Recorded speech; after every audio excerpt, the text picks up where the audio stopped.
ولقد آتينا لقمان الحكمة أن اشكر لله ومن يشكر فإنما يشكر لنفسه ومن كفر فإن الله غني حميد وإذ قال لقمان لابنه وهو يعظه يا بني لا تشرك بالله إن الشرك لظلم عظيم.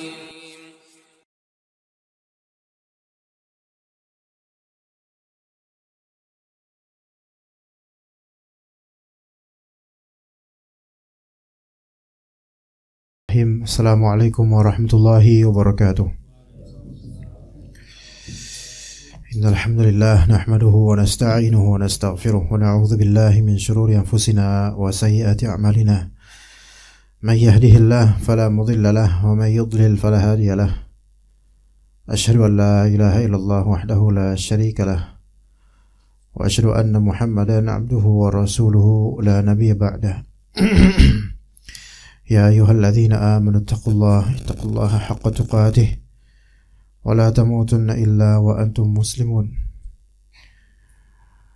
فإن أصدق الحديث كتاب الله وخير الهدي هدي محمد صلى الله عليه وسلم وشر الأمور محدثاتها وكل محدثة بدعة وكل بدعة ضلالة وكل ضلالة في النار أما بعد.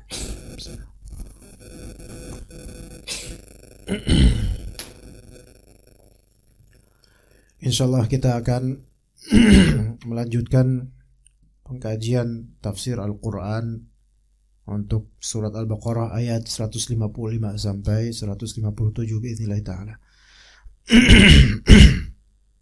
Pada bulan lalu ya sebenarnya qadarallahna tidak fit dan suara betul-betul serak, tidak memungkinkan untuk berbicara lama ya. Jadi berudhur dan insyaallah kita lanjut pada hari ini insyaallah di duha ini 155 pengkajian ayat Al-Quran, 3 ayat yang sangat-sangat penting, bermanfaat, berfaedah dan sangat relate terhadap seluruh dari kehidupan masing-masing kita, yaitu firman Allah Subhanahu wa taala setelah ta'awudz, kita berta'awudz, a'udzubillahi minasyaitonir rajim. Wa lanabluwannakum bisyai'in minal khaufi wal ju'i wa naqsin minal amwali wal anfusi wath thamarat wa basyiris sabirin alladzina idza asabatuhum musibah qalu inna lillahi wa inna ilaihi raji'un. Ulaika 'alaihim shalawatun min rabbihim wa rahmah wa ulaika humul muhtadun. Jadi ini kajian tafsir sekaligus kajian akidah serta tazkiyatun nufus insyaallah ta'ala yang mudah-mudahan bermanfaat untuk anak pribadi dan juga para ikhwah dan akhwat sekalian rahimakumullah. Biasanya ada yang ngebacain Bapak yang di sini. Sekarang belum ada. Kemana beliau, apa sedang uzur? Ke Jogja. Forever atau temporary? Belum tahu. Tapi biasanya ada, hanya hariannya mungkin lagi safar ya. Bismillah. Ada yang bisa tolong bacakan mungkin terjemahannya, mungkin Pak Deden bisa? Pak Deden? 3 ayat 155. Bisa.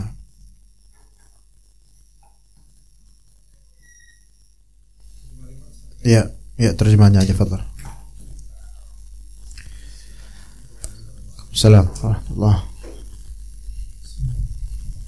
Surat Al-Baqarah ayat 155, yaitu orang-orang yang apabila ditimpa musibah mereka mengucapkan inna lillahi wa inna ilaihi raji'un. Kemudian ayat 156, mereka itulah yang mendapat keberkahan yang sempurna dan rahmat dari Tuhan mereka.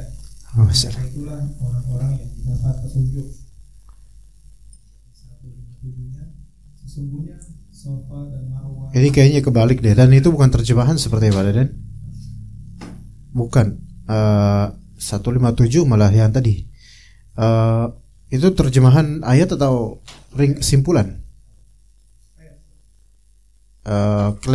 Dia mungkin salah ayat ya, apa 155 itu kami pasti akan menguji kalian gitu. Apa ada yang pengen cepat-cepat khatam Al-Quran itu?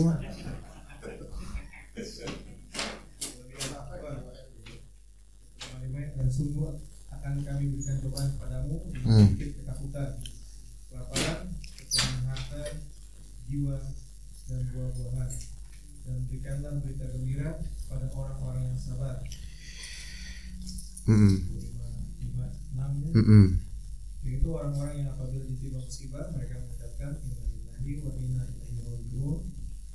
Kemudian mereka itulah yang mendapat keberkahan yang sempurna dan rahmat dari Tuhan mereka, dan mereka itulah orang-orang yang mendapat petunjuk. Oke. Ya, ahsan, jazakallah khair. Baik, ini tiga ayat ini sangat agung. Sangat agung dan penting buat kita untuk mempelajari semuanya. Baik.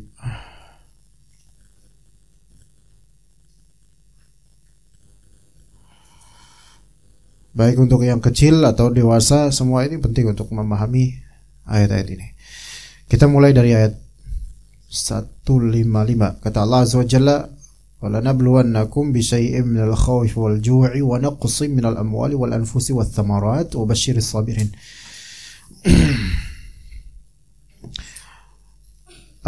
Kita pahami dulu kerangka ayat satu ini, 155. Ada dua kalimat. Kalimat pertama khabar, kalimat kedua perintah. Dua kalimat ini begini. Dari kata wala nabluwannakum bisyai'in minal khaufi wal ju'i wa naqsim minal amwali wal anfusi wa thamarat. Stop. Itu satu kalimat. Isinya panjang, banyak isinya, luar biasa isinya. Kalimat kedua wabasyiris sabirin. Nah, coba bedakan artinya. Yang pertama ini berarti informasi. Yang kedua perintah. Namun di balik itu ada informasi pastinya, dia perintah. Coba kalian pertama informasi gimana? Kami sungguh pasti akan memberi ujian kepada kalian dengan sedikit rasa takut, rasa lapar, dan kekurangan dari harta, jiwa dan buah-buahan. Itu informasi.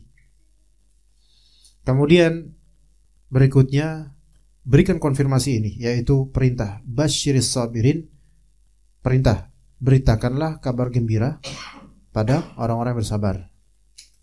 Nanti di ayat berikutnya 156 informasi tentang siapa sih orang-orang yang disebut sabar itu, gitu. Ya, oke. Dan 157 itu tentang apa kebaikan dan ganjaran dari orang-orang sabar. Ana sengaja agak terlambat ya supaya tukang ketopraknya itu agak awalan gitu. Tapi ternyata tetap aja dia tahu Anda datang. Padahal Anda datang dengan kesamaran loh, naik Gojek loh datang. Tetap aja tahu tukang ketoprak. Iya. Taib. Lihat tadi kembali ke ayat 155. Kita konsentrasi dulu ya itu. Di kerangkanya tadi udah dua kalimat. Kalimat pertama informasi tentang pastinya akan terjadi ujian. Konfirmasi kedua, kalimat kedua perintahkan kabar gembira. Ini juga informasi sebenarnya orang-orang sabar pasti dapat berita gembira. Kita ke informasi pertama. Wala nabluwannakum. Nah, lafal wala nabluwannakum di sini ya jemaah. Lafal wala nabluwannakum di sini dari kata wala nabluwannakum itu menyimpan penekanan, kekuatan akan kenyataan yang akan terjadi. Lanabluwannakum di situ ada, antum lihat huruf lam dan huruf nun yang ditasdidkan. Ya, dua itu difokuskan di dua huruf lam wala nabluwan ya. Terus huruf nun yang ada tasdidnya itu duwannakum. Dua ini dalam bahasa Arab sama-sama perkakas untuk stressing dan untuk menekankan, untuk memastikan terjadinya sesuatu. Kalau bahasa kita tuh kayak benar-benar sungguh-sungguh, pasti, mesti, betulan gitu, sungguhan gitu kayak gitu. Ya, jadi itu perkakas untuk menekankan kabar bahwa ini benar-benar loh gitu. Akan terjadi wala nabluwanakum. Nah, nablu itu adalah artinya kami uji. Kami uji. Siapa yang menguji? Allah. Siapa yang diuji? Kalian. Kalian di sini siapa? Ya kita semua. Tanpa kecuali, ya. Nah, kami pasti menguji kalian. Ini menunjukkan faedahnya apa? Faedahnya ujian itu absolut ya dalam kehidupan. Ya, ujian itu sesuatu yang absolut dalam kehidupan dan tidak ada pengecualian sama sekali. Kalau para nabi dan rasul aja mereka diuji betul-betul, maka ya kita juga dong gitu. Tapi ujiannya para nabi itu lebih berat, lebih besar. Ya. Karena kata Nabi SAW, Inna aidhamal jazai ma'a aidhamil bala. Sesungguhnya besarnya ganjaran selaras dengan besarnya ujian. Ya, besarnya ganjaran sesuai dengan besarnya ujian. Gitu. Jadi ujian itu ada nilai dan ada harga. Kalau kita bisa membayar ujian ini dengan sabar, maka kita akan mendapatkan harga yang tinggi di sisi Allah Subhanahu wa taala. Ya, dan juga ujian sesuai dengan keimanan juga, maka makin beriman ya makin diuji. Oke, lanabluwannakum di sini kan ada sisi kami pasti bakal menguji kalian, kami pasti bakal menguji kalian, pasti akan menguji kalian. Kata para ulama, fihi taqdimul wa'di bil bala'i qabla kaunihi. Di sini ada Allah Ta'ala mendahulukan janji adanya ujian sebelum terjadinya. Ya, walanabluwannakum, kami pasti akan menguji kalian benar-benar. Ujian itu udah ada belum? Belum. Jadi kata you have to be prepared gitu loh. Kalian harus siap-siap di kehidupan ini. Kami akan menguji kalian gitu. Kami akan menguji kalian. Nah, kami akan menguji kalian. Nah, dikatakan oleh para ulama, dan ini sebagai ringkasan dari beberapa tafsir, di antara tafsir Baydawi dan lainnya, wa innama akhbara bihi qabla al-wuqu'i liyuwattinu 'alaihi nufusahum wa yazdada yaqinuhum 'inda musyahadatihim lahu hasba ma akhbar bih. Kenapa Allah Subhanahu wa taala kabarkan akan adanya ujian sebelum terjadinya? Tujuannya apa? Tujuannya dua. Kenapa Allah Ta'ala kabarkan atau pastikan bakal ada ujian buat kalian sebelum terjadinya, dikabarkan oleh Allah? Tujuannya dua. Tautinun nafs, yaitu untuk menguatkan jiwa orang yang akan diuji ini. Menguatkan jiwa akan orang yang diuji ini. Dia mempersiapkan kekuatan jiwanya sebelum terjadinya ujian. Ini penting. Ini penting sekali. Ya, seperti kita waktu sekolah, kuliah, penjadwalan tes itu kan harus dikasih tahu sama sekolah atau kampus. Kalau enggak dikasih tahu tiba-tiba tes gitu aja, pasti pada nggak siap. Apalagi yang biasanya absen nggak bakal siap tuh. Ya. Nah, orang-orang ini atau manusia itu tidak akan siap ketika tidak dibekali dengan pengetahuan akan adanya ujian kelak. Jadi betapa banyaknya ujian mendadak tanpa ilmu, tanpa preparation, persiapan, pengetahuan, membuat korban ini, membuat objek ini, orang ini kelimpungan, gak bisa dia menahan ujian itu, kelabakan, dan bahkan hilang imannya. Tujuan kedua, kenapa Allah Ta'ala kabarkan adanya ujian sebelum terjadinya, yaitu ziyadatul yaqin, agar keyakinannya bertambah ketika menyaksikan ujian itu. Agar keyakinannya bertambah ketika menyaksikan ujian itu. Nah, ini ada isyarat dua hal. Pertama, yaitu tadi apa? Kuat jiwanya, itu udah dipersiapkan sebelum ujian. Tautinun nafs. Yang kedua, ziyadatul yaqin, bertambah keyakinan ketika ditimpa musibah atau ujian itu. Orang yang sudah punya persiapan, dia akan semakin kuat keyakinannya ketika diuji. Orang yang sudah punya persiapan, maka dia akan makin kuat keyakinannya ketika diuji. Keyakinan kepada Allah, keyakinan bahwa ini takdir Allah. Makanya orang-orang yang biasa dekat sama Allah di waktu luang, di waktu lapang, itu dia seolah sudah bersiap ketika di masa sulit. Ada hadis Nabi SAW potongannya begini. Ta'arraf ilallahi fir raha ya'rifka fis syiddah. Kenalilah Allah Ta'ala di masa mudah, maka Allah mengenalimu di masa susah. Kenalilah Allah Ta'ala di masa mudah, maka Allah akan mengenalimu di masa susah. Ini kalimat yang luar biasa dari Nabi kita SAW dalam hadis Abdullah bin Abbas radhiyallahu anhuma.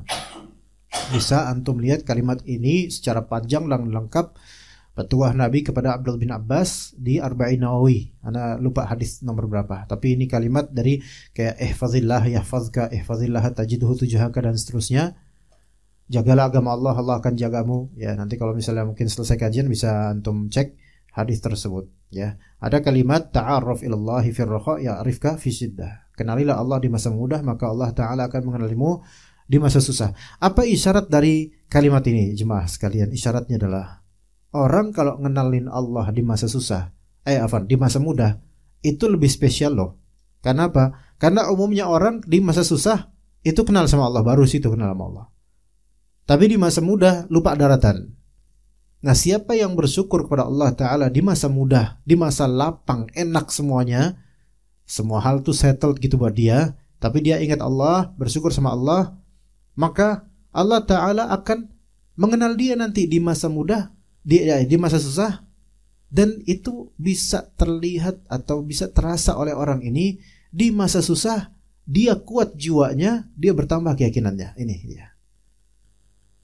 Maka bisa dikatakan orang yang bersyukur kepada Allah di masa mudah, lagi kaya, lagi enak, apa-apa enak, terus dia malah makin meningkatkan ibadahnya pada Allah, itu seperti berinvestasi kepada Allah untuk asuransi masa susah. Gimana, bisa dipahami kiasannya nggak, jemaah? Kita tuh kalau misalnya berasuransi ya, misal saja kita punya tabungan asuransi nih, kan kita bayarnya pas di masa mudah, nggak ada kecelakaan, nggak ada apa, ya kan? Nah ketika naudzubillah min dzalik, ketika ada sakit, kecelakaan apa, nah disitulah baru manfaatnya asuransi gitu loh, sehingga biaya operasi dia tercover. Kira-kira orang yang sudah ada jaminan asuransi lebih tenang nggak daripada orang yang harus ngutang-ngutang dulu? Seperti itu. Jadi ketika dia masuk UGD, itu udah nggak mikirin utang, nggak mikirin. Karena apa? Sudah ada backup. Backupnya yaitu amalan dia berupa menabung atau bulanan dia bayar asuransi premi itu. Jadi ini lepas dari riba atau enggaknya itu urusan lain ya. Ini hanya kiasan aja. Maka orang yang dalam kondisi bahagia dan dia tetap dekat sama Allah, itu seperti dia mengasuransi dirinya agar di masa susah Allah tuh menjamin dan membackup semua kebutuhannya. Itu bisa teman bapak-bapak misalnya dia usia senja, misalnya ketika kadang-kadang membutuhkan ini, kadang-kadang ada aja halangannya dalam hidup ini, mau gini susah, mau gitu susah. Itu kenapa tetap tenang? Mungkin karena ketika bapak lagi muda atau mungkin lagi apa-apa mudah, itu tetap ke Allah Azza wa Jalla, maka Allah Ta'ala akan menenangkan qalbu kita ketika kita lagi susah. Itu salah satu isyarat dari hadis tersebut. Jadi bala ujian itu absolut, pasti. Ya, itu pasti. Cuman yang membuat beda itu adalah iman, yang membuat beda itu kesabaran, yang membuat beda itu mindset, ilmu dan seterusnya. Tayyib, kata Allah, walanabluwannakum bisyai'in. Bisyai'in, apa yang Allah Ta'ala uji? Siapa yang Allah Ta'ala uji? Kalian, manusia semuanya. Lalu dengan apa? Dengan apa? Media ujiannya itu apa? Ternyata kata Allah, sebelum disebutkan jenis ujian, nanti jenisnya ada 3 nih. Jenisnya ada 3. Sebelum disebutkan jenis ujian, Allah sudah menyebutkan karakter atau sifat semua dari jenis ujian itu dengan lafal bisyai'in. Syai' itu something. Kalau bahasa Inggrisnya syai' something little. Syai' dengan mufrad yaitu singular bentuknya, bukan plural. Kalau plural kan bi asya, bukan. Bisyai'in dengan mufrad dengan singular menunjukkan little. Ya. Little. Sedikit.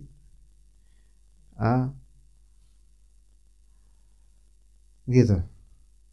Kenapa ada lafal bisyai' di sini? Bisa dikatakan pertama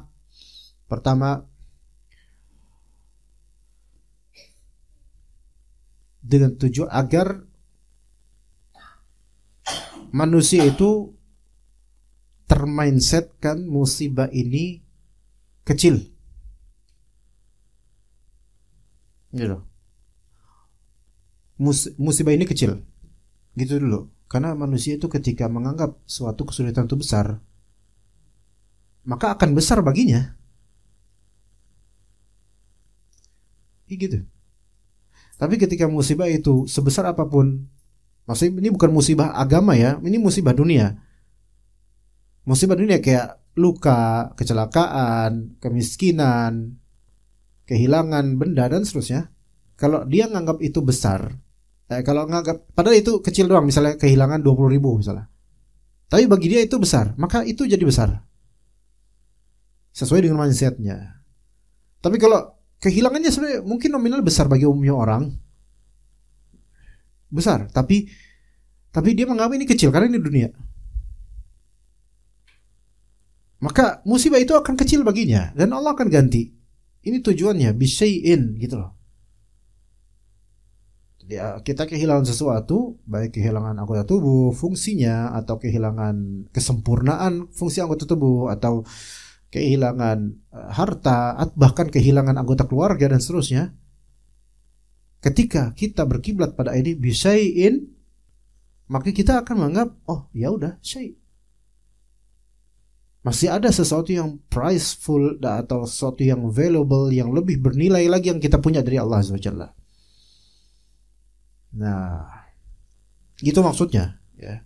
Selama ini bukan musibah agama ya. Kalau musibah keagamaan ya ini besar semua. Maksiat, dosa besar, ya itu besar semua. Nggak bisa dikatakan gampang, dosa kecil. Nggak bisa gitu. Namanya agama, ya maksiat ya nggak bisa dikecilin gitu aja. Apalagi syirik, kufur, nggak bisa dientengin begitu saja. Ya, oke. Itu tujuan pertama. Dan yang kedua, hendaknya tujuan kedua yaitu hamba ini mentaklil, menganggap sedikitnya musibah duniawiyah dibandingkan musibah ukhrawiyah. Tujuannya begitu. Ya. Mindset kita itu harus begitu, jemaah. Bahwasanya kehilangan atau kekurangan apapun di dunia ini langsung kita komparasikan dengan bagaimana tidak mudahnya akhirat manusia itu. Maka akan terasa kesulitan dan kekurangan dunia ini kecil, beneran deh. Bapak-bapak lebih senior daripada saya, lebih paham dengan pengalaman masing-masing. Saya yakin semua dari sini pernah memiliki kehilangan, pernah kehilangan akan sesuatu, kekurangan akan sesuatu. Masing-masing punya pengalaman yang Allah titipkan. Apalagi bapak-bapak yang udah usia di atas 50, 60 itu udah nggak bisa dijabarkan lagi pengalaman segitu banyaknya. Dan dari pengalaman itu kan kita tahu bahwasanya toh kita masih memiliki iman sekarang dengan segala kekurangan dan kehilangan dari puluhan tahun lalu. Udah berapa ratus juta Pak, misalnya Anda telah spending money atau kehilangan atau dicuri atau apa, udah berapa ratus juta Pak, udah hilang semua. Tapi coba sekarang masih bisa hidup, masih nyaman, masih bisa kajian dan seterusnya, dan itu semua selesai begitu aja, lewat dah. Ternyata ya udah hilang, seperti udah nggak kerasa lagi. Paling hanya memori kenangan masa lalu aja, itu pun nggak lengkap. Saya kecil gitu loh. Maka hendaknya kita lihat ketika kita mendapatkan musibah, dan ini bukan hanya omon-omon ya kata orang politikus, bukan hanya omon-omon. Kita harus sampai ke hati, mempatrikan bahwasannya kayak segala kehilangan segala kekurangan dan segala kekhawatiran dunia itu sangat kerdil dan kecil jika dibandingkan dengan segala kehilangan, segala kekurangan dan segala kekhawatiran di alam akhirat nanti. Gak ada apa-apanya wallahi. Makanya dilatih di dunia ini untuk menstabilkan qalbu agar tidak terlalu merasa kehilangan akan dunia, supaya di akhirat itu terjaga qalbunya, karena sudah Allah Subhanahu wa taala perbaiki qalbunya, selamatkan qalbunya, maka di akhirat dia akan selamat. Tapi orang yang panikan akan kehilangan masalah dunia, kekurangan duniawi, kekhawatiran dunia itu kayak satu kehilangan itu kayak udah kehilangan seluruh alam aja gitu, maka orang ini tuh susah menghadapi akhiratnya. Nah, muslim seperti inilah. Muslim harusnya apa? Dunia ini gak seberapa. Nabi SAW yang mengatakan kok dunia ini sebenarnya gak lebih berharga daripada sebangkai kambing, seonggok bangkai gak lebih berharga.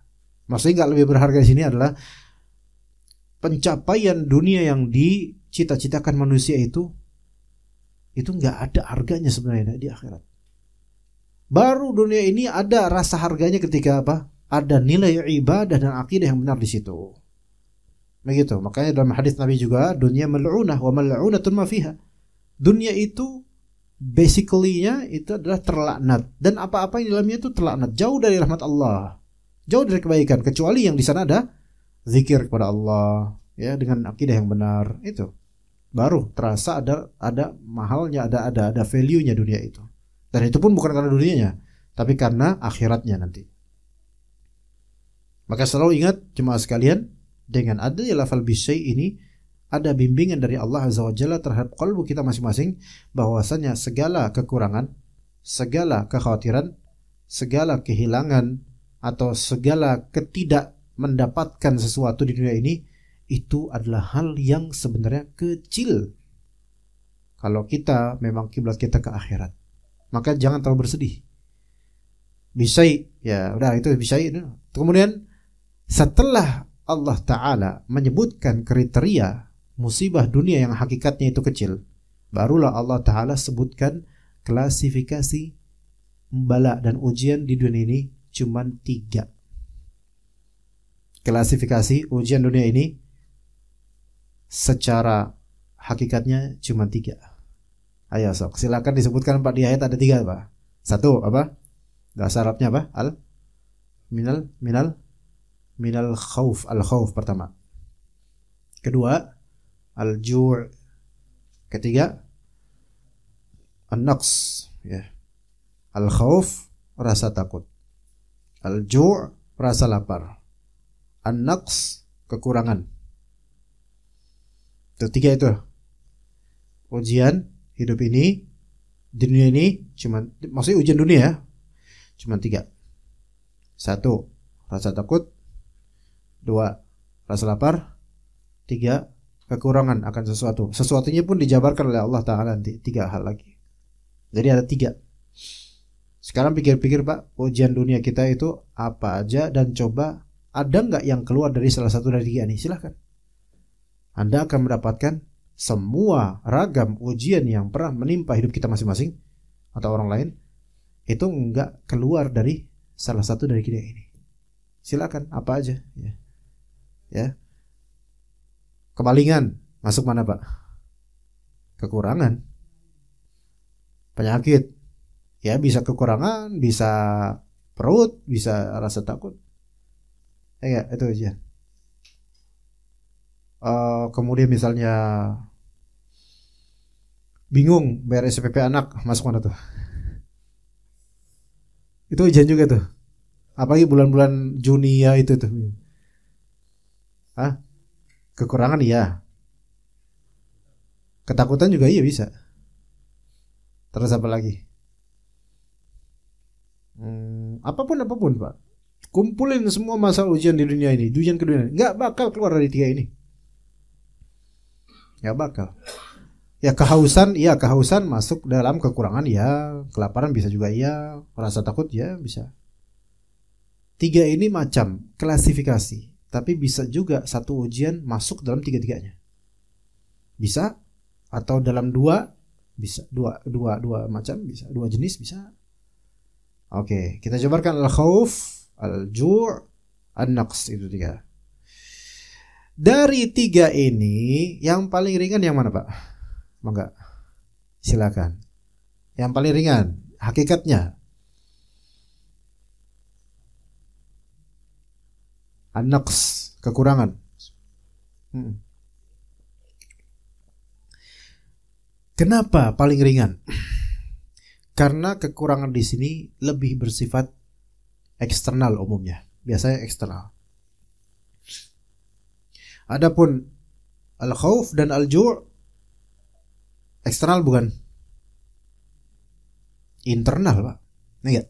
Internal. Gitu. Nah, berarti paling tingginya tingkatan ujian dunia yang kecil ini apa? Rasa takut. Baru kemudian tingkatan yang paling tinggi kedua setelah rasa takut apa? Rasa lapar. Dan tingkatan paling buncit apa? Kekurangan atau kehilangan sesuatu dari materi. Nah, karena eksternal materi itu. Materi ini berarti kan kehilangan atau kekurangan sesuatu, material. Kebendaan, pendapatan, pemilikan gitu. Nah, kalau ju' berarti kaitannya dengan perut. Tapi perut ini membutuhkan materi enggak? Membutuhkan materi. Makanan tetap ada sambungannya dengan materi. Namun hati yang paling dahsyat kalau udah kena ujian. Makanya al-khauf paling awal. Artinya gini, Pak. Kalau ujian yang menimpa Anda itu hanya kehilangan, tapi Anda enggak sampai lapar, masih syukur-syukur itu. Ya enggak? Misalnya kehilangan 500.000. Ya, ujian nih. Kekurangan ya. Kehilangan uang, tapi Anda masih punya 5 juta, masih bisa makan, masih tenang nggak? Harusnya masih tenang, jangan belingsakan gitu. Tapi kalau Anda misal Anda fakir miskin, ini pun uang 20.000, ini pun uang 50.000 satu-satunya nih, udah satu-satunya 50.000 hilang pula, nyambung kemana nanti? Lapar nggak? Lapar. Jadi bukan kehilangan, udah mulai masuk ke fisik nih, lapar nih, gitu kan? Tapi jangan sampai dengan lapar ini masuk ke nomor pertama, yaitu apa? Ketakutan. Itu dia, Pak. Ya gitu, tingkatnya begitu. Nah, ini kuncinya, Pak ya. Ayat ini dari sejak kapan tahu Rasulullah SAW udah nyebutin ayat ini. Bahkan boleh jadi Bapak-bapak kita nih udah puluhan tahun mengalami ujian, tapi boleh jadi frame tentang ujian baru sekarang paham. Oh, gini ya derajatnya nih. Benar juga, ayat udah ada. Karena alhamdulillah Allah kasih hidayah mungkin baru sekarang, tapi alhamdulillah. Begitu. Pak Ade bukan? Nah, bukan. Nggak, kalau ada Pak Ade kita sudahi aja kajiannya. Oke. Gitu, Pak. Makanya ujian dunia kalau udah sampai hati itu jadi berat sebenarnya. Oke. Ujian perasaan bagi sebagian orang lebih berat daripada ujian materi. Begitu. Satu rumah, kaya, fasilitas lengkap. Tapi kalau udah sampai hati kesel, khawatir, bingung, nggak ada enak-enaknya, itu semua materi. Karena udah sampai hati. Makanya ujian dunia itu nggak usah dibawa ke hati kalau bisa. Nggak usah dibawa ke hati, nggak usah terlalu dipikirin, tawakal sama Allah. Cari solusinya, ikhtiar, selesai. Baik selesai memang benar-benar selesai, atau Allah yang nyelesain. Dan pastinya Allah yang nyelesain insyaAllah. Ya, minal khawfi wal ju'i wa naqs. Naqs itu kekurangan. Kemudian yang naqs ini variannya banyak. Kalau rasa takut udah di hati doang. Hati, jantung kita cuma satu. Dan hati yang dimaksud adalah hati secara ma'nawi, bukan hati fisik jantung ini. Kalau jantung ini berarti penyakit fisik medis gitu. Enggak, ini penyakit kalbu. Kurang tawakal, dengki makanya khawatir, sombong makanya khawatir jika ada orang yang menandingi, dan seterusnya. Perut ya cuma satu gitu loh. Ya. Kemudian tapi kalau masalah materi yang eksternal itu enggak ada di tubuh, enggak ada di dalam tubuh kita.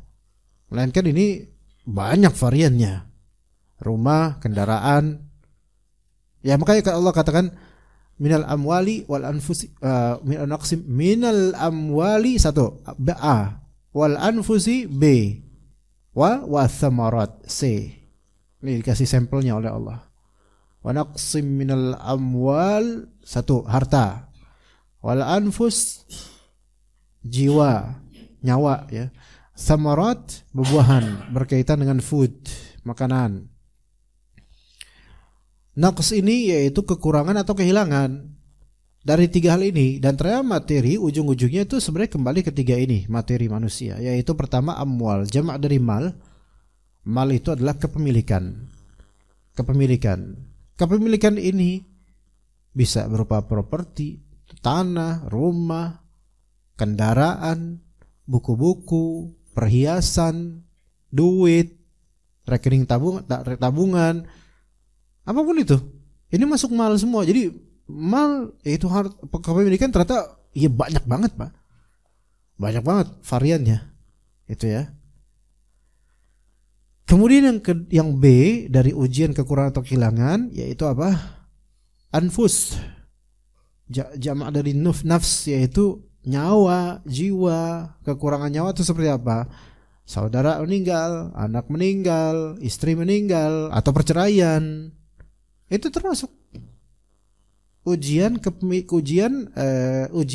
eksternal yang bisa masuk ke hati kadang-kadang. Ya rata-rata masuk ke hati lah kalau kayak gini, perceraian dan misalnya. Ya. Al-anfus ya. Samarat buah-buahan. Ya, ini memang bukan harta yang didapat langsung, tapi buah-buahan yaitu mungkin kekeringan, panceklik, pandemi dan seterusnya.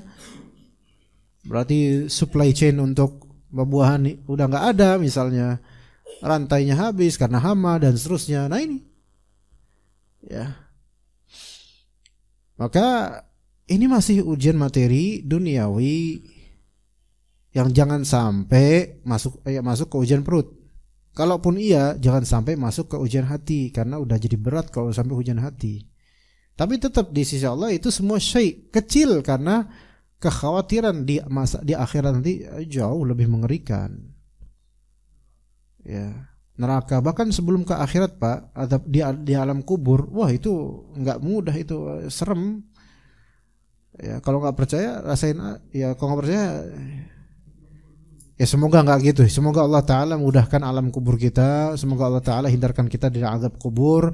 Semoga Allah Taala mudahkan kita untuk menjawab pertanyaan-pertanyaan kubur. Tetapi kan kita nggak tahu karena itu gaib, sehingga sesuatu yang gaib dan banyak kabar-kabar mengerikan tentangnya, kita harus antisipasi dari sekarang. Gitu, dengan beramal soleh dan menjauhi hal-hal yang menyebabkan azab kubur. Oke, jadi udah paham tadi informasi dari Allah Azza wa Jalla. Maka bersiaplah. Ini kalimat-kalimat ini, ayat Al-Quran itu bukan untuk hanya orang tua saja yang sudah dewasa dan sudah senior dalam mengalami kehidupan ini, tapi ditanamkan pada remaja-remaja sekarang, apalagi Gen Z. Ya, Gen Alpha mudah-mudahan lebih afdol lagi, mudah-mudahan. Gen Z ini kadang-kadang problem dan didiskusikan oleh banyak para psikolog. Ada keistimewaan di Gen Z ini memang. Kalau ini bukan Gen FM ini ya, ini Gen apa nih? Alpha ini, ya enggak? Ya Masya Allah. Nah, ada sebagian orang yang vulnerable gitu, mudah pecah, nggak tahan dengan ujian. Ya karena lingkungan dan didikan orang tuanya juga sih yang terlalu memudahkan apa-apa. Orang yang stres dan depresi itu kira-kira ujiannya sampai mana, Pak? Materi, kelaparan atau hati? Hati. Tuh bahaya makanya. Orang sampai bunuh diri berarti ujiannya udah sampai hati dan dia nggak tahan. Gak ada orang bunuh diri itu karena murni cuman kehilangan 2 juta, enggak. Atau kehilangan rambut pangnya karena dicukur mamanya terus bunuh diri, nggak ada kayak gitu. Pasti karena udah sampai hati ujiannya. Nauzubillah min dzalik. Bahaya ujian sampai hati itu udah masuknya mental dan overthinking, pikiran negatif, suudzon dan seterusnya. Menggugat takdir itu jangan sampai hati. Nauzubillah min dzalik. Makanya hati-hati. Kita ajari anak kita, istri kita untuk tenang. Karena ujian kita itu standar duniawi aja gitu loh. Kalau misalnya ujian kita, misalnya apapun itu kekurangan, coba masih ada yang jauh lebih kurang daripada kita. Masih ada yang jauh lebih kurang daripada kita. Lihat ke bawah dari segi dunia. Sehingga apa? Sehingga merasa kita tuh masih dilindungi oleh Allah, dimudahkan oleh Allah. Dan lihat kelebihan yang Allah berikan pada kita di sisi lain. Balance. Kehidupan itu balance. Kehidupan itu balance. Insyaallah ya. Oke, kemudian kata Allah, wa basyiris sabirin. Beritakan kabar gembira kepada orang-orang yang sabar. Dan basyir ini fi'il amr, kata perintah. Beritakan, wartakan kabar gembira untuk siapa? Orang-orang yang sabar. Dan basyir kata busra. Busra yaitu kabar, tapi kabar yang spesial. Enggak mesti positif, enggak mesti negatif. Tergantung konteks. Karena dalam Al-Qur'an itu juga ada basyir, yaitu kabar busra untuk orang-orang kafir juga ada, neraka gitu loh. Tapi busra itu apa sih sebenarnya? Nih, manusia bahasa Arabnya bisa insan, bisa juga bashar. Bashar itu manusia. Kenapa manusia disebut bashar? Dari kata kulit bashar itu. Bashar itu kulit artinya. Karena manusia ini diliputi dengan kulit. Dan tidak dengan bulu, semuanya bulu, enggak. Dengan kulit ya. Nah, makanya disebut bashar. Lalu apa kaitannya bashar dengan busra? Kaitannya adalah busra itu kabar yang membuat raut kulit muka berubah, itu namanya busra. Itu namanya busra. Kabar yang membuat kulit rona wajah, kulit muka berubah, itu busra. Kalau misalnya kabarkan pada antum, Pak, toke sama cicak itu beda loh Pak. Ini kabar bukan? Kabar. Tapi mengubah wajah antum enggak? Enggak.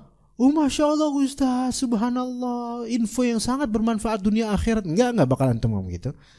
Karena ini kabar apa aja enggak penting banget gitu. Tapi kalau misalnya kita bilang, Pak, Mama Gufron taubat. Itu baru. Wow. Itu baru antum apa? Alhamdulillah. Ini busra. Dan kita harapkan begitu.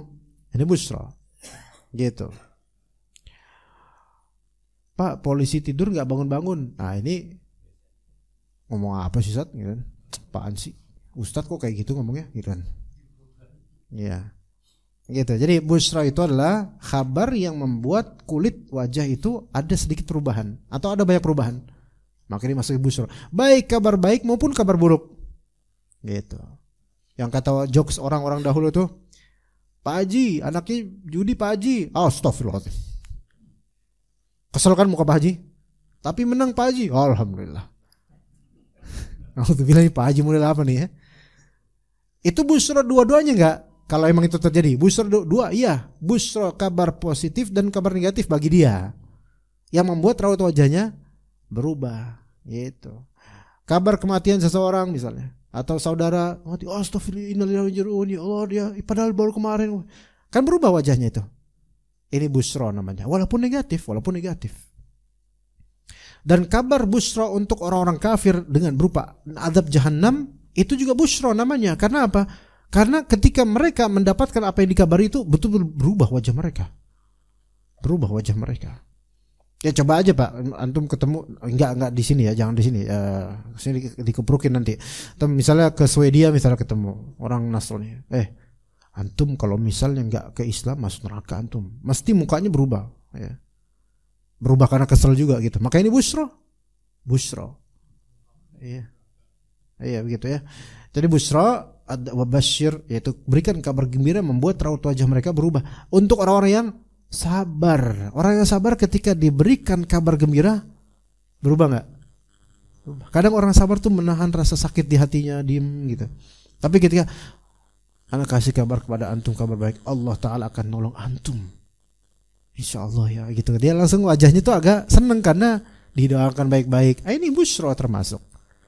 Gitu, itu busra termasuk. Wabasyiris sabirin. Nah sekarang as-sabirinnya ini siapa? Maka didefinisikan oleh Rabb kita Azza wa Jalla, alladzina idza asabatuhum musibatun qalu inna lillahi wa inna ilaihi raji'un. Ternyata orang yang sabar itu didefinisikan sederhana oleh Allah Ta'ala. Tapi ini sederhana cuman isinya mewah, megah. Alladzina idza asabathum musibah.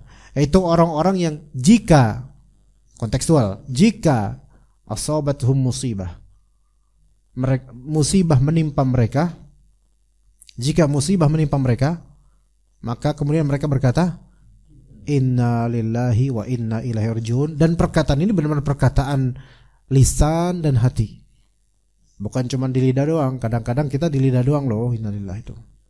Coba lihat toa masjid, ya kan? Pas ada kematian, ada bendera kuning ditancap di ujung gang.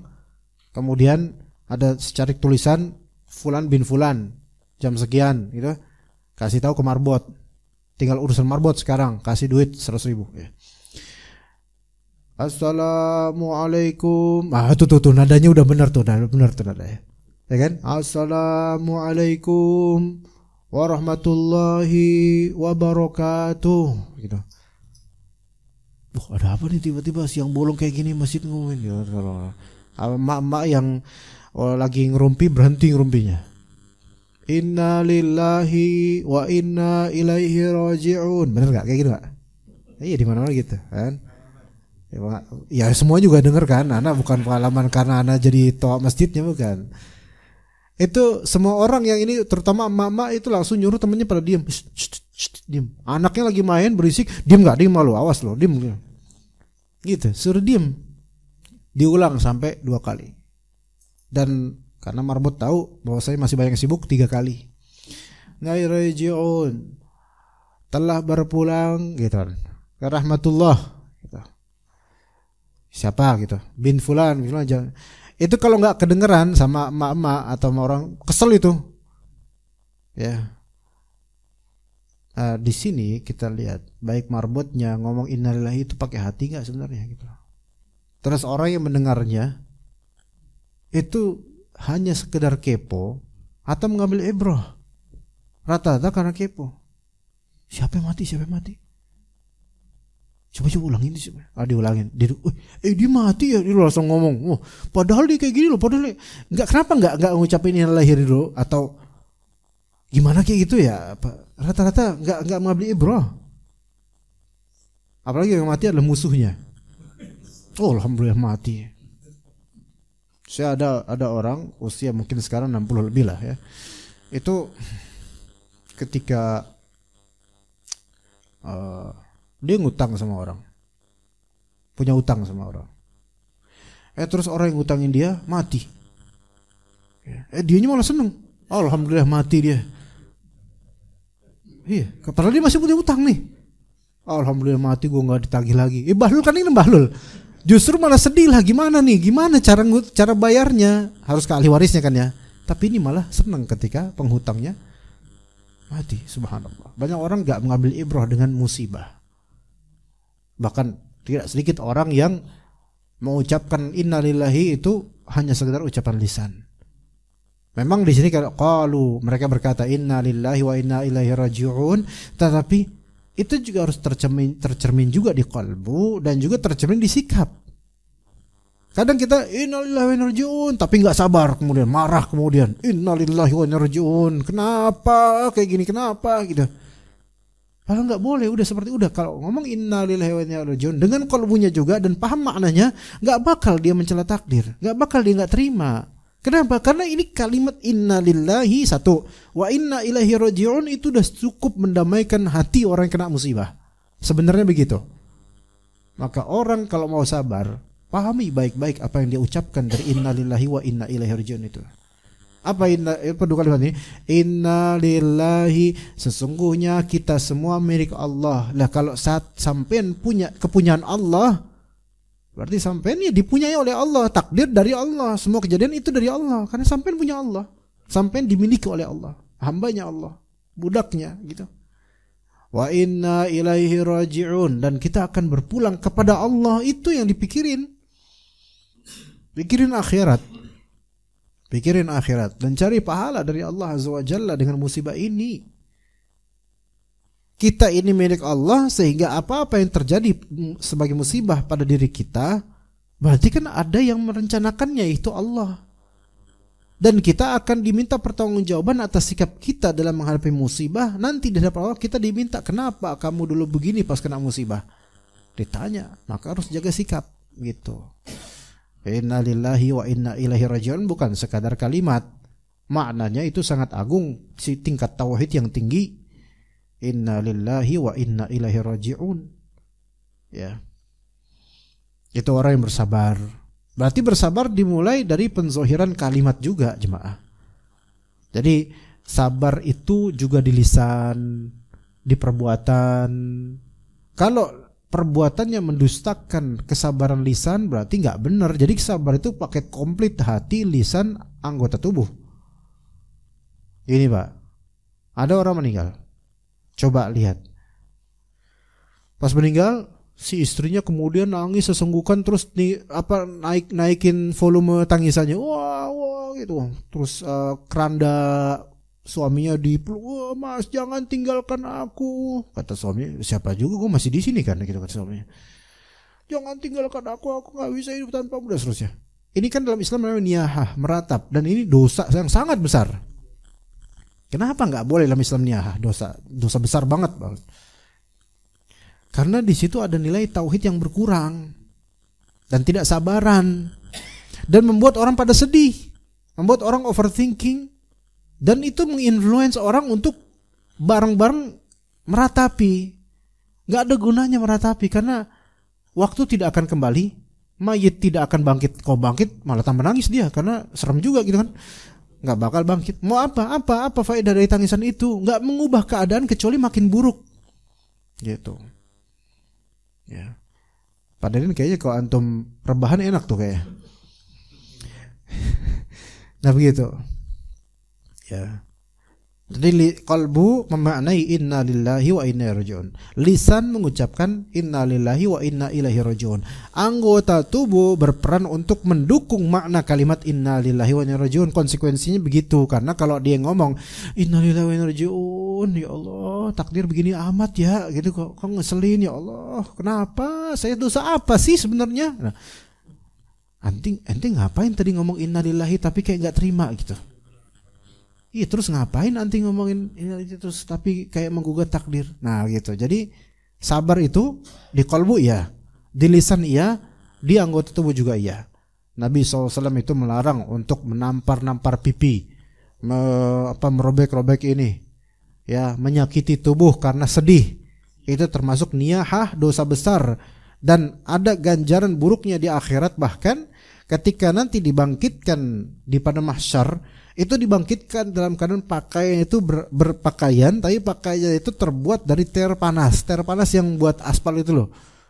Itu pakaian orang yang ketika di dunia melakukan ratapan itu. Jadi nggak makmur sama sekali. Walaupun orang jati makmur gitu, nggak makmur sama sekali dia nanti kalau di akhirat menatap seperti itu. Dan kembali kita dia mengatakan inna lillahi wa inna ilaihi raji'un. Kita milik Allah, kita bakal balik ke Allah. Coba refleksikan ke ayat sebelumnya. Bisyai'in. Ujiannya itu kecil sampean itu. Ya. Jadi jangan memperbesar ujian akhirat dengan menganggap besar ujian dunia ini. Kalau dunia ini yang sebenarnya kecil ujian duniawi ini terus dibesar-besarin, itu sama dengan di akhirat memodalkan dia investasi ujian lagi di akhirat. Nambah-nambah nanti mungkinan di akhirat itu dia jadi besar ujiannya. Ya begitu.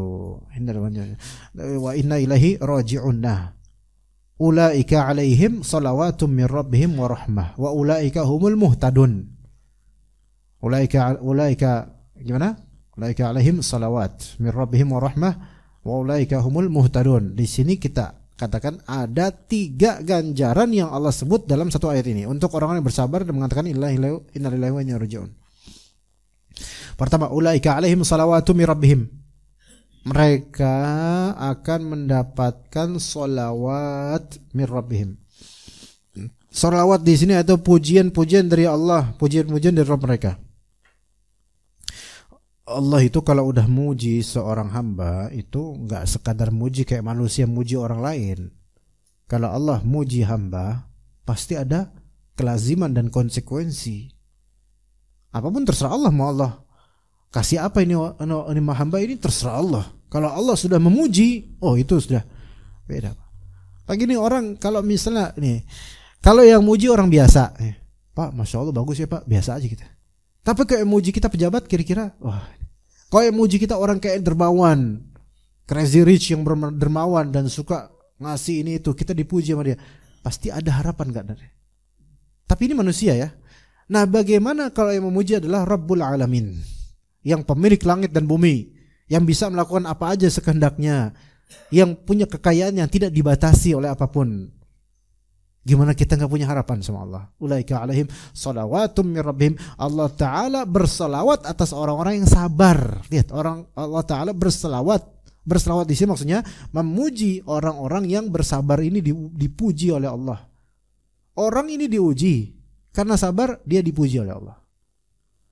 Ulaika alaihim salawat. Dan salawat di sini jamak, bentuknya plural, menunjukkan bukan sekali, melainkan salawat. Jamak, nggak dibatasin. Allah puji orang ini. Subhanallah. Mirrabi. Yang kedua, ganjaran kedua, warahmah. Rahmat, kasih sayang Allah Ta'ala. Kasih sayang Allah. Rahmah ini kan mencakup kasih dan sayang. Rahmah mencakup kasih dan sayang. Jadi rahmah itu di sini rahmah perbuatan Allah Subhanahu wa taala bisa, dan bisa juga rahmah sebagai konsekuensi dari kasih sayang Allah berupa pemberian Allah yang berupa kebaikan buat dia. Dan rahmah itu bisa sifat untuk dua nama Allah, Ar-Rahman dan Ar-Rahim. Artinya Ar-Rahman Maha Pengasih, Ar-Rahim Maha Penyayang. Apa bedanya, Pak? Apa bedanya? Jadi Ar-Rahman, Ar-Rahim dua nama Allah. Terkandung padanya makna sifat, yaitu Ar-Rahmah. Allah merahmati. Allah kalau merahmati itu berarti mengasihi dan menyayangi. Dua hal yang berbeda tapi sebenarnya terkumpul dalam sifat Allah Ar-Rahmah. Apa bedanya mengasihi dan menyayangi? Seperti beda Ar-Rahman, Ar-Rahim. Coba, ayo kita crack, kita buka ini. Kan Bismillahirrahmanirrahim, gitu kan? Kemudian ada ayat berikutnya dia Alhamdulillahirrahmanirrahim, Ar-Rahmanirrahim. Ar-Rahman Maha Pengasih, Ar-Rahim Maha Penyayang. Kenapa di Indonesia diterjemahkan begitu? Dan itu benar terjemahannya, detail, bagus, benar. Silakan dijawab, Pak. Yang bisa ngejawab boleh panggil tukang ketoprak sini terus beli sendiri. Ar-Rahman Maha Pengasih, Ar-Rahim Maha Penyayang. Coba saya dari lafaz Ar-Rahman dan Ar-Rahim, objek yang dikasih, objek dari yaitu Allah Ta'ala merahmati ini lebih umum mana konsekuensinya, Ar-Rahman atau Ar-Rahim? Atau nggak paham? Ar-Rahman, ya, taib, Ar-Rahman. Berarti Ar-Rahim, nama Allah Ar-Rahim itu objek yang dikasih oleh Allah lebih spesifik, lebih khusus. Siapa orang beriman aja. Tapi apa korelasinya di sini? Ar-Rahman Maha Pengasih, Ar-Rahim Maha Penyayang. Ayo. Nih, Bapak ketemu orang di jalan. Ya. Terus kelihatan orang kayaknya kehausan nih orang. Kasih kasihan. Dikasih es teh. Ini ngasih ya? Sayang nggak? Enggak lah. Belum tentu semua yang ngasih berarti sayang sama antum kan gitu. Pak, nih saya kasih es teh, Pak. Kasihan kayaknya kayak kehausan nih, Pak ya. Iya, Pak, makasih, Pak ya. Ya, makanya terima kasih bukan terima sayang. Ya kan? Waduh, Bapak kenapa kok ngasih saya es teh, kata dia. Bapak sayang ya sama saya. Idih, ngapain nih sayang sama situ? Enggak lah. Aja gitu kan. Kita juga baru kenal, udah gitu kita laki-laki juga, ngapain? Tidak semua yang berupa mengasihi berarti menyayangi, belum tentu. Tapi kalau Bapak sayang sama istri Bapak, ngasih nggak? Ngasih lah. Saya sayang sama kamu, tapi saya nggak mau ngasih, nggak mungkin. Berarti nggak sayang. Ya, kalau ada duit nggak ngasih, kan? Jadi kalau sayang pasti ngasih, tapi kalau ngasih belum tentu sayang, kan gitu. Itu, Pak.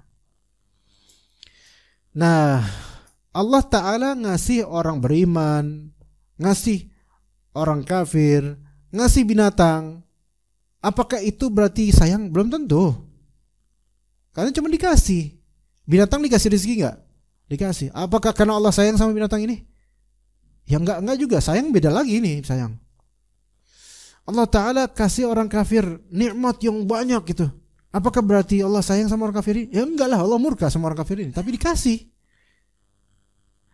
Adapun terhadap orang beriman yang bersabar dan bersyukur, Allah kasih sekaligus sayang. Begitu.